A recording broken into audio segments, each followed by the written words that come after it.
Албан тушаал эрх мэдлээ ашиглаж өөрийн болон өөрийн хамаарал бүхий компанид хэмжээний зээл авсан байх болзошгүй үйлдэлд улсын хурлд ажлаа шууд хариуцсан тайлгнадаг байгууллагын удирдлага болохоо үндэсний аудитын газрын дарга ерөнхий аудитор Хүрлбаатар холбогдсон байгаа. Ийм учраас би 11 сарын 14-ний өдөр бол ерөнхий аудиторыг энэ төрийн өндөр албан тушаалыг хаших ёс зүйн ирэх байхгүй гэж үзэж ажлаасаа чөлөөлөгдөхийг шаардаж уулзсан байгаа. За ерөнхий аудитор бол үндэсний төрийн аудитын тухай хуулийн 13 дугаар зүйлд заагдсны дагуу энэ асуудлыг шалгаж шийдвэрлэх энэ хүртэлх хугацаанд би бол албан тушаалаасаа түтгэлзье гэсэн ийм өргөдөл хүсэлтээ бол ирүүлсэн. За энэ талаар бол холбогдох хууль хяналтын байгууллагаас нь бас тодорхой албан тоод мэдээлэл ингээд авсан.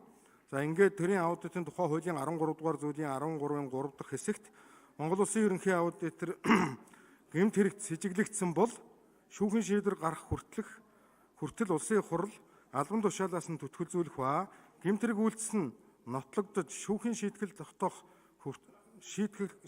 тогтоол хүчин төгөлдөр болсон бол албан тушаалаас нь огцруулнаа гэж ингэж заасан. Мөн хөдөлмөрийн хуулийн заагсны дагуу өөрийнх нь хүсэлт эдгээрийг үндэслээд ерөнхий аудиторыг албан тушаалаас нь түтгэлзүүлэх саналыг улсын хуралд би танилцуулж байгаа юм аа. Ингээд энэ асуудлыг хэлцэн шийдвэрлэж өгөхийг хүсье.